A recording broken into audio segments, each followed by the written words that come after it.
Welcome, everyone, to episode 3 of Wayne's Music. My guest today is Mick Dalla-Vee. Mick Dalla-Vee is a powerhouse in the music industry, a singer, songwriter, producer, multi-instrumentalist whose career spans iconic collaborations and unforgettable performances. As an integral member of BTO and a sought-after producer at his own Lake House Productions, Mick has played stages worldwide, worked with legends like Jeff Healey, Paul Schaefer, and created groundbreaking projects. From rock to jazz, Mick's musical influence is both inspiring and unstoppable. And we're about to have a chat. But before we do that, I would like to encourage the listeners to hit that little like button on your computer screen and the subscribe button. That helps to show that people are watching the show and helps me to get exciting, interesting guests in the future. So I'd really appreciate it if you do that. So now let's just jump in and have a chat, Mick. Now, as I understand, you grew up in Sault Ste. Marie? Yeah, that's right. Yeah. Sault Ste. Marie. And after school, you moved out west with your band, as I understand. Well, technically, I didn't graduate. I don't even have my grade 10. Oh, is that right? My father, what happened was my mother died when I was 9, and basically the house ended up. My older siblings had all moved out except for 2 brothers, so it was me and my 2 brothers with my dad. And when music hit my blood, that's all I cared about. And so at the same time, they'd started the new credit system in school where you could pick whatever classes you wanted, as opposed to like grade 9, grade 10, grade 11. In Ontario, you go to grade 13. I took all the courses that I wanted. And of course, all the courses I wanted were music classes. And if I wasn't in a music class, I'd skip out and go down to the music store and jam with the local musicians that were coming through town. So I was failing everything. Yeah. And my dad wasn't quite aware of it. He was, he was an older gentleman stuck with a young kid, and it was tough for him. But anyway, he realized that I had a love for music, and I had this offer to go on the road as soon as I turned 18. And I said, "I've got this offer, Dad. Can I please do it?" And he said, "Well, give me time to think about it." And so I asked him the next week, and he said, he says, "I think I'd be making a huge mistake if I don't let you do this." Right. He was, because my dad was musical himself, and I think he sort of saw his dreams through me. Right. And by allowing me to go on the road, and really, I never looked back. I left on the road, and that's been my career my whole life. So you came out to the West Coast? The easy thing was to go to Toronto, but the 2 guys that we joined, we were all from the same high school in Sault Ste. Marie called Bowading High School, and we all left. And but the drummer left, Brian Armstrong left, and the next year he came back and got Jeff Neal to join the band that he was in. Now Jeff Neal has now gone on. He's in Street Art. You saw him play just a little while ago. I did just see and him. and then Jeff came back and asked Michael Sicoli and me to join the band. So we all came from Sault Ste. Marie, but the band was more established in the West. So it made more sense for us to fly to Vancouver, practice in Vancouver, and tour the prairies. And that's what we did. Shama, that particular band, never actually played the Toronto area ever. Oh, is that right? Oh, I thought you were playing out there and then you came. No. We basically went from high school straight out to Vancouver. Oh, okay. Yeah. And then eventually, did that band split up and you joined forces with a couple of people from Trooper? Yeah, it's kind of a long story. I'll try to make these brief because we only have so much time. But back in about 1979 into 1980, Bruce Allen and Sam Feldman, who, Sam Feldman now manages all these great acts like James Taylor, all that stuff. And of course, Bruce Allen's famous, with Bryan Adams, Michael Bublé, et cetera, et cetera. But they both worked under the umbrella of Bruce Allen Talent. What they decided to do is they weren't getting along professionally, and they wanted to sort of split up and keep the lawyers out. So they had a perfect divorce.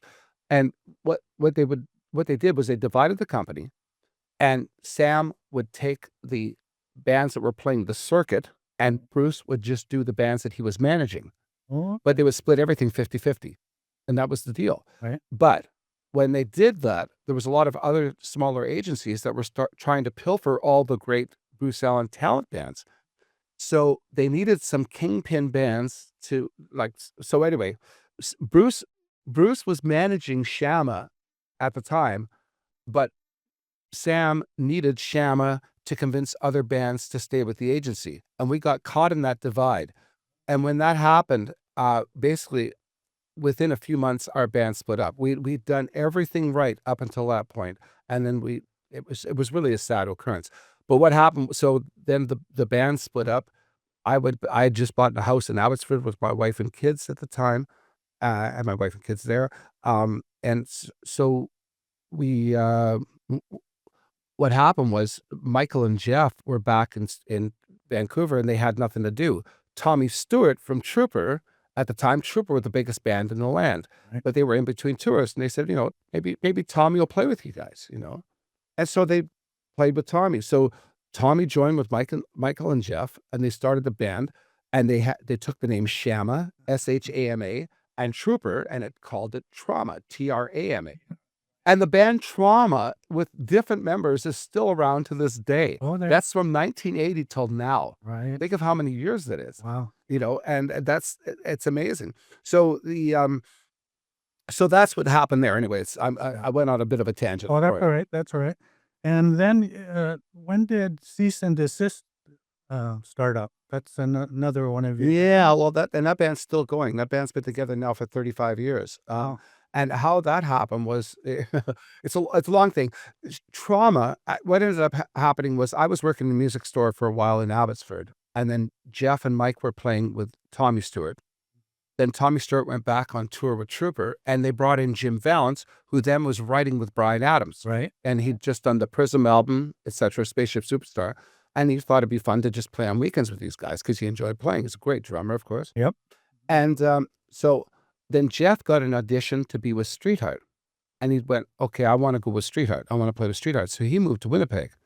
And so Michael phoned me and said, would you consider coming back and playing guitar with me and Jim Vallance? I went, great. Yeah. Cool. Sure. So I played with Jim Vallance for a while. But right at that time was when Bryan Adams' album, You Want It, You Got It, started taking off. So Jim phoned Michael and I and just said, guys, this writing thing's really working for me. I really should be staying in my studio. I'm writing every day. I can't be going out on weekends. He says, I've got to focus. Yep. And so, and by that time, Tommy was back off tour with Trooper again. So Tommy joined up with Michael and I. Perfect. Yeah. But anyway, so that happens. Then Streetheart splits up. Oh, no. And at the same time that Trauma band that I was in was splitting up. So Jeff and I started a band called Paradox. So it was me and Jeff and Bernie Aubin from the Headpins, the drummer. Oh, wow.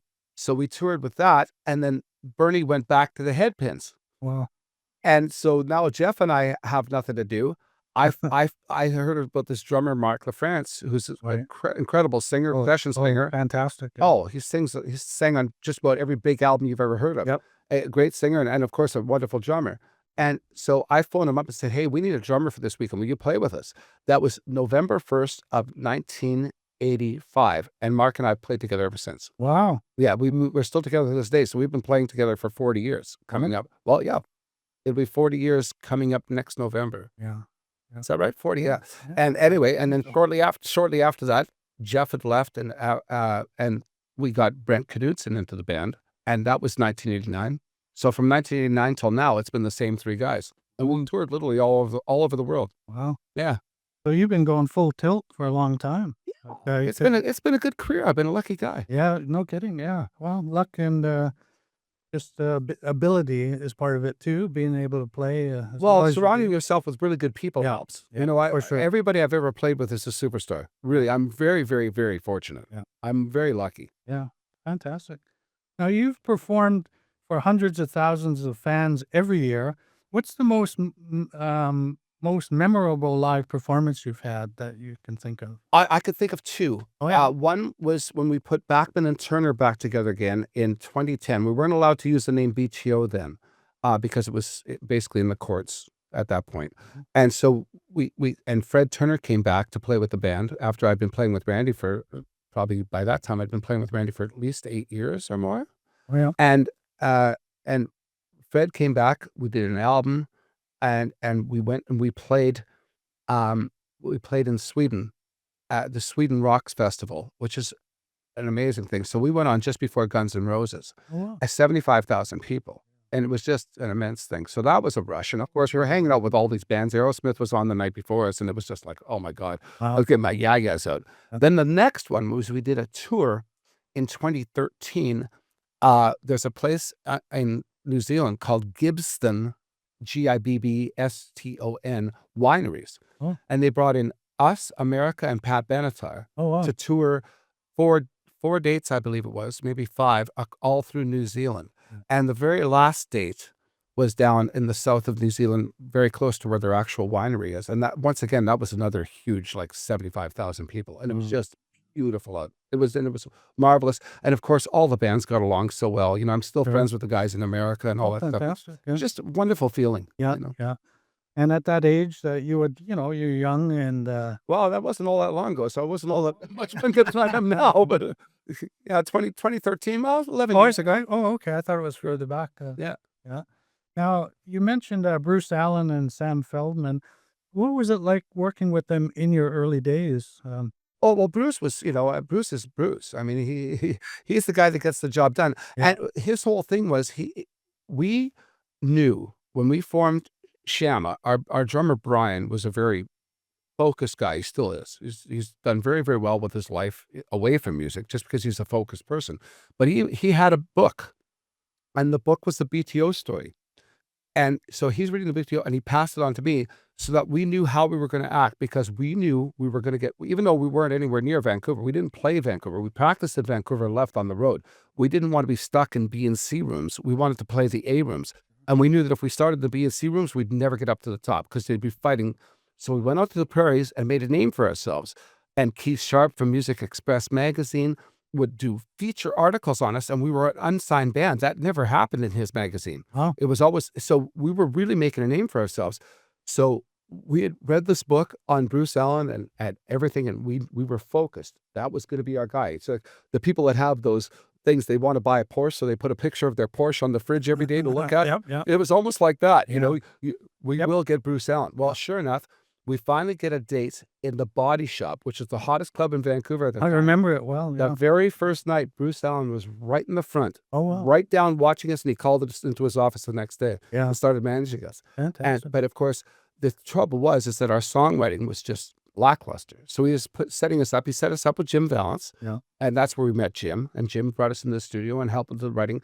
Paul Dean, by that time, had left Streetheart and now was forming this new band called Loverboy. Right. Nobody knew how big Loverboy was going to Yeah, be, yeah. but Paul was actually working on our songs too when the band split up. So it was, that was great. And Sam has always been a wonderful guy. Sam has always treated me with so much respect, and he's a wonderful person. Sure. Sam is they're the yin and yang, those two. Yeah, Bruce is heard the that before. rough guy, but he's got a heart of gold, and Sam's always got a heart of gold. Yeah. So. But they're pretty much the top of the food chain as far as management goes. Oh, I think the two of them. worldwide. Yeah. I mean, it's no coincidence that they have the biggest acts in the world. Right.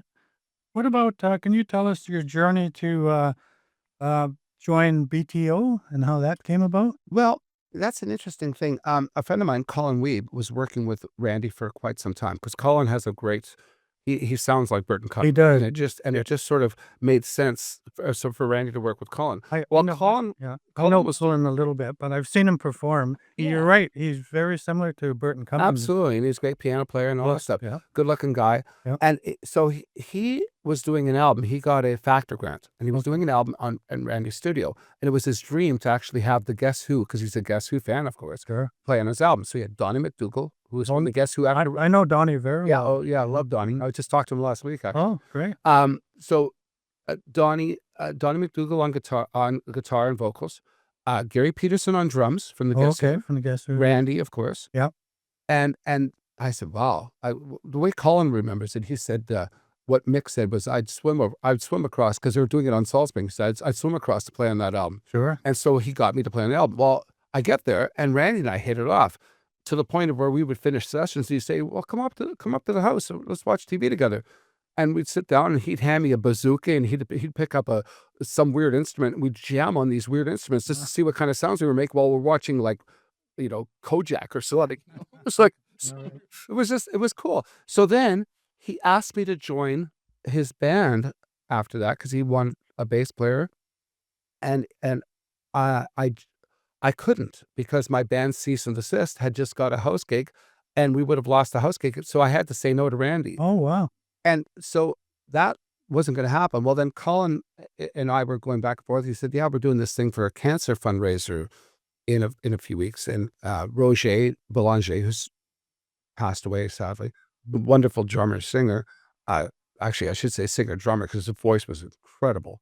And so Roger is going to play congas. I'm going to play acoustic. Randy's going to play acoustic. And we're just going to do a storyteller of all of his songs. I said, well, ask Randy if he wants me to play bass. I know his catalog. I can play without even a rehearsal. Sure.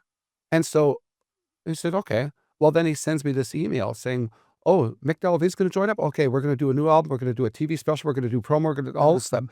And Colin's going, I don't know what the heck's going on here. Well, then we had a rehearsal in Colin's living room. And Randy walks in, and all of a sudden, he's not 350, 400 pounds anymore. He's now about 275 because he'd had a gastric bypass and he had a new lease on life all of a sudden. So I started working with him at that point. Yeah, and so we've been I've been with Randy. I was thinking I was been with him for 23, but it's coming up 24 years. Yeah. Next year, it'll be 24 years I've been with him. I should get my gold watch soon. Yeah, you should. Yeah. Yep.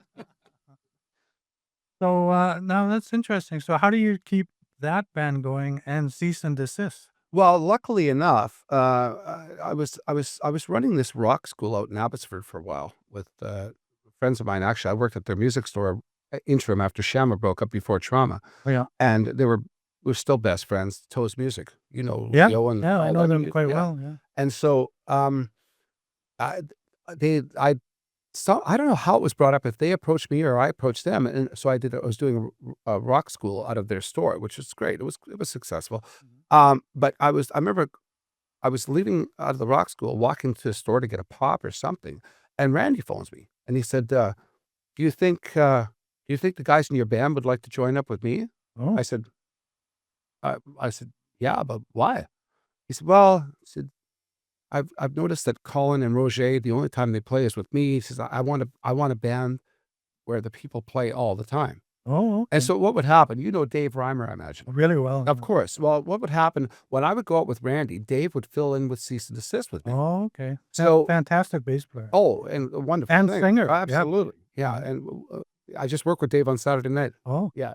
And so so Dave would fill in for me, which kept my band going. Yeah. So I always had a gig to come home to. Oh, right? Okay. So anyway, so I said, yeah, that would probably do that. But then he never mentioned it again. That was in early July, maybe late June. Never heard about it again. And then I guess he basically wanted to make the switch. He made the switch somewhere around November of that would have been 2008 or 2009, I think, somewhere in there. It was 2008. 2008, because January of 2009, Brent and Mark joined, and that became the 4-piece Randy Bachman band at that point. It was me, Mark, Brent, and Randy. And so now, to answer your question, Cease and Desist is Randy's band, or BTO. So it's all one it's all one right. It's all one calendar now. Yeah. So a name changes when he's on the scene, and when he leaves, it's and now he's got Tal involved, right? Tal. Yeah. So Tal's in the band as well, which is great. And so we have Randy and Tal and me, and of course Tal's he's a great multi-instrumentalist himself. I mean, he's amazing. So he plays keyboards and guitar, and of course he's got She's So High, such a huge hit. Huge hit, yeah. It's kind of Taylor Swift's favorite song. Oh, is that right? Yeah, when she played Vancouver, she got Tal up to sing it with her. Yeah. Well, I saw you guys performing 2-3 years ago for that cancer charity thing. Yeah, that wasn't with me and Mark and Brent though. That was that was you. Coco. Tal's wife was playing drums. That's right. Tal was there, you were there, and Randy. That's correct. Yeah. Yeah. It sounded fantastic. Well, thank you. Yeah, we had just played Trois Rivières. Is that how you say it? In Quebec the night before, and Randy and I flew. Now Tal wasn't in the band at that point, I don't think. So me and Tal and Coco had rehearsed a few days, because Randy had said he would come and do this cancer fundraiser for free, which was really nice. Yep. And it was basically, that's when I met you, because my wife was part of that committee, because she'd just gone through her cancer treatments and all that stuff. Okay. And she's free and clear right now. Good. In August, We had a little ceremony. She dumped all of her medication in the garbage. She's done. Well, She's that's done, which is incredible. She wonderful. actually it actually went into her lymph nodes, and it's amazing. Very. She's never had any metastasis, nothing. So Well, good. That's wonderful news. Yeah. absolutely it is. Yeah. Now, your work with Bachman and Turner on the Live in New York City album went gold and platinum. Yeah. And what was the creative process to do that? And did you anticipate that kind of success with that? Well, I sort I guess of would. Yeah, you always hope it. Well, yeah. I mean, the thing is, the video was amazing. It was actually shot in 3D as well, but it was never released in 3D. Oh, is that right? I went into the 3D truck, and it's incredible. So you can see some of the videos on YouTube now with us playing at the Roseland Ballroom, which was right across from the David Letterman, the Ed Sullivan Theater. Right. So David Letterman was still there. It was before Stephen Colbert, of course. Right. This was 2011 we did this, I believe. And so we, so they had all these girders and beams and all this stuff. And it looked great to see on stage. But when you see those girders and beams in 3D, when the camera's panning by the stage and this beam comes out. And, Yeah. oh, it's just, I hope that they can release that thing in 3D one day, because that's incredible. And it sounds great. You know, the band played well. It's a good live album. Did you ever get to see it yourself in the production? Not the 3D. No. I only saw saw blurbs of it. I went out to the truck in between. I think I never saw the finished product. I saw we were rehearsing. I went into the truck after rehearsal and saw them, because Paul Schaefer, that's when I met him, was that night. Oh, okay. Because he came over from the David Letterman show to rehearse with us. Oh, okay. And then he played that night with us. So. Yeah. Oh, fantastic. Yeah. That'd be fun to see. Put on the little glasses and watch it. Oh yeah, it was pretty incredible. That I'd love to see it myself. Yeah. Now, among different bands that you're in playing all the time, you also do tribute shows. Mm-hmm. You do Billy and Elton, the Legacy, and Simon and Garfunkel, a celebration of music. Yeah. They're all fan favorites, and I know you play at Mary Winspear fairly often in Victoria or Sydney. Yeah. What inspired you to do those shows? Well, it's kind of weird. I had done a little bit of an Elton John thing at one point, and then you'll notice that all those shows, like Lennon McCartney, Yes, that's another one. McCartney, in their own words of music, Simon and Garfunkel, the musical celebration, and Billy and Elton, the Legacy, are all me and Michael Sicoli, who I left Sault Ste. Marie with. Oh, wow. To join Shama. Oh, I didn't So realize that. we're still working together all these years later. Yeah. So it's incredible. Like, all these friendships have lasted my whole life. Yeah. I'm pretty lucky. So, with those, how that happened was, I was there was a girl in Sault Ste. Marie. I think I'd played in Sault Ste. Marie with I'd played there with Revolver, our Beatles show, Right. and with Randy Bachman Band in Sault Ste. Marie, which was nice to play my hometown. And so she had come out to Vancouver, and she said, I want to do this fundraiser for the hospital, and do you have anything you could do? I said, what if I phoned Michael Sicoli and we did a Billy and Elton show? Yeah. She said, that sounds great. So Michael and I got together and rehearsed this Billy and Elton show. Well, it went over huge. It was Yeah, amazing. sure. We did we started getting booked all over the place, all over Western Canada and stuff, and it to England, Wow. like all this stuff. And so, well, that's fun. Yeah. Why don't we try Simon and Garfunkel? And we were avoiding doing the Beatles because Michael and I are known for our Beatles. Like everybody Right. says, when we sing together, it sounds just like the Beatles. Oh. So it really does. Actually, when I listen to it, I don't think there's anybody much closer. Well, that's And not bad. but we were avoiding it because we've done that before. Right. So we did Simon and Garfunkel next. Let's do something we've never done before. So we did, and that went over huge. Yeah. And then we went, well, I guess we should do Lennon McCartney. Sure. We're not doing Beatles, we're doing Lennon McCartney. These are all done, especially, the Lennon McCartney show is very much a rockumentary. It starts with a little documentary at the beginning, telling background stories and stuff, and there's stories in between the songs, and you'll see George Martin pop up on the screen and talk about things and all this stuff. So it's a really interesting show. Yeah. And it's just the two of us. Yeah. Now, the Simon and Garfunkel, you're coming to Mary Winspear. Is it January? It was actually, it was booked last Wednesday, and I think it's almost sold out. Oh, okay. I think it's almost sold out. But by the time this is aired, it'll be long gone. Yeah, right. It'll be because this will be in January, correct? January, yeah. And the show is the 31st, so I think it's going to sell out within the next couple days. Yeah, right. Every day I look, we've sold like 40 or 50 tickets. Wow. Yeah, lucky. Yeah. Now, as well as all this music, I've read when I was doing research on you that you were in a movie with Will Ferrell, The Yeah. Campaign. Yeah. What was that experience like? It was fantastic. Well, what it was is, of course, that was through Randy because Okay. Will Ferrell and Zach Galifianakis in The Campaign are playing these two guys who are being elected for governor, and they've got this huge rivalry. Okay. And Will Ferrell is the incumbent, and his big thing is taking care of business. Oh, So, of course, taking care of business is played by a marching band in that movie. You can hear the original recording on that movie, all this stuff. And then when he does his big party for his election, right. we're on stage playing "Taking Care of Business," and he comes in playing on a guy wire down to the stage with one of those guitars. Oh, right, right. Anyway, we spent the whole day in this theater in New Orleans. We were there in New Orleans to shoot it, and he was there with us, and he was the most marvelous guy. We never met Zach because he wasn't part of our scene, Oh, okay. but Will was just amazing. Like Yeah. he was. We were talking about things that skits we've seen him do, and he was laughing as hard as we were at his skits. Yeah. Totally just relaxed, normal, wonderful, easygoing guy. Yeah. Yeah. Totally unaffected by this incredible success he's had. Yeah, yeah, yeah. Yeah, no, it was great. It was Yeah. wonderful, great Yeah. experience. Yeah. And you've even dined at 24 Sussex Drive with the Mhm. Prime Minister. We Now did. that must be a story behind that. Well, we did. Yeah, we were playing in Ottawa, and my niece, of course, this is my niece worked on Capitol Hill for the NDP party. Okay. So, and she lives in Ottawa. So I go to her house, and we're on the patio, just because I'm going to play. I'm going to play the next night. Yes, so I'm a day early, and so we're sitting there, and all of a sudden I get this phone call saying, "Okay, get back to the hotel. You're having dinner with the Prime Minister tonight." I'm like, "What?" It was Stephen Harper at the time, Okay.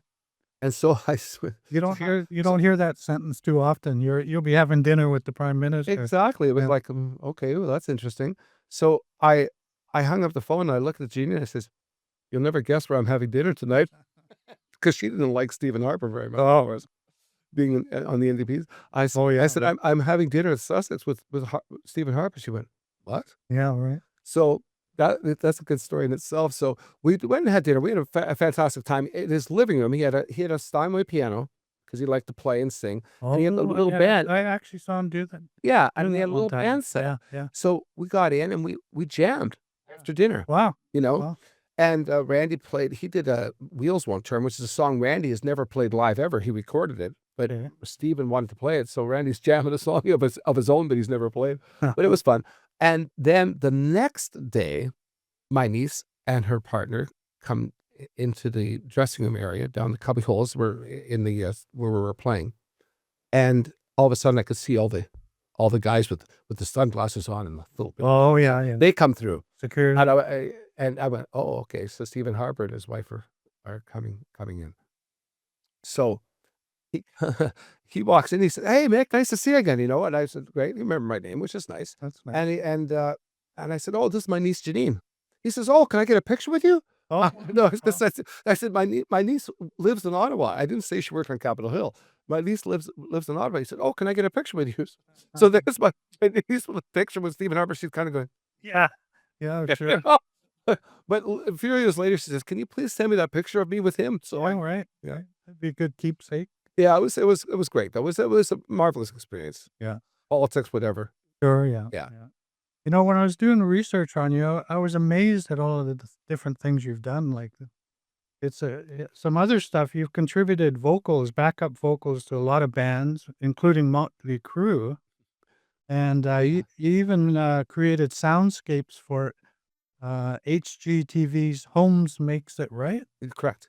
I mean, how do you find time to do all of this stuff? And what's that like doing those kind of soundscapes? Well, I still get royalties from that. Oh, yeah. It's been going on for quite some time. That was through Randy. Randy actually sat with Mike Holmes on a plane one day, and he said he was doing a new show. And Randy said, "Well, I'd like to supply the music for it." Oh, okay. And he said, "Okay." So they ended up they chit-chatted, and Randy came on the bus and said, "Hey, you got any songs that you can write for this?" He said, "I haven't got time to supply them all." I said, "But how about, you know?" Perfect. So great. So I enlisted Jeff Neal Okay. once again for Streetheart, my buddy from Shama. Yeah. And we started recording songs, and we did, gosh, I think about 150 of those songs, and they appeared all through it. And so we're still getting royalties from it because this, the shows, even if the shows don't play in North America anymore, they'll play in Japan or play in Australia. They run on forever. Yeah. Fantastic. And then what was the other thing you asked me about? There was the Holmes Makes It Right. Oh, it just, and then- yeah.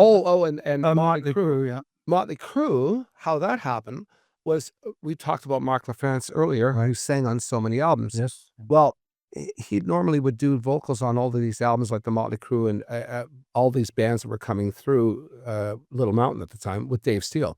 Dave Steele wasn't available. And so Bob Rock said, "Well, why don't you just get Mick and Brent to come down? You guys come down as a trio and sing." So little inside thing here. So we went to, what it was is he had done the Dr. Feelgood album, which was their best sounding album. And so they gave him all of their old songs and said, "Can you make them sound as good as Dr. Feelgood?" Basically a greatest hits package, which was going to be called A Decade of Decadence. Oh, okay. So we came in and he wanted us to sing backups on a song called Home Sweet Home.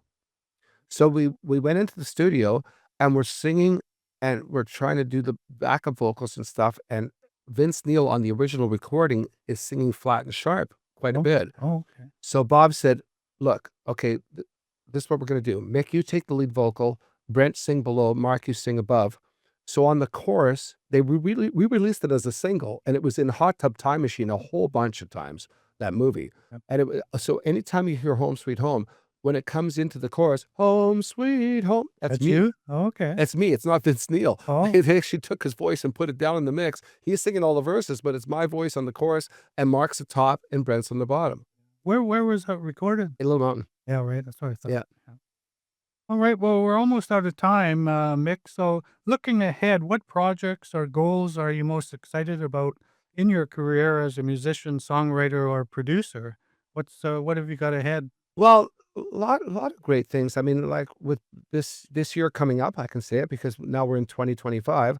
We're doing a cross Canada tour, BTO. It's us, April Wine, and the Headpins. Right. I was going to ask you what the dates were. And did you say, we were talking the other day having coffee, did you say the tour starts in Victoria? It starts in Victoria on April 1st. Fantastic. Yeah. Yeah. And apparently apparently the ticket sales are going very well for the tour. I would imagine. Really good, yeah. Sure. So it's 3 bands, BTO, April Wine, and the Headpins. Yeah. It'll be great shows. Sure. And it starts April 1st and it goes, I believe, right through to May 10th. We end in New Brunswick, I think. I think that's it. And then we're probably going to be touring through the States after that. And then, of course, all the dates I have coming up with Michael with my tribute shows, I love those too. Yep. I mean, I love singing the Simon and Garfunkel stuff and the Beatles stuff, and Oh, yeah. and doing it in theater settings is just so beautiful. We just love it, we really do. We enjoy being together because we've got we met each other in a music room in Wadding High School when I was I was 14, he was 15 when we met, and we've been friends ever since. And playing together. Yeah. All that time. The Beatles brought us together, Wow. Yeah. Well, thanks very much for coming Oh, on the thanks for having me. podcast, and we'll be seeing you around for sure. It sounds like you're very, very. Maybe for a coffee. Yeah, for sure. I'll do that for sure. So thank you everyone for tuning in to Wayne's Music, and more episodes coming soon. So stay tuned.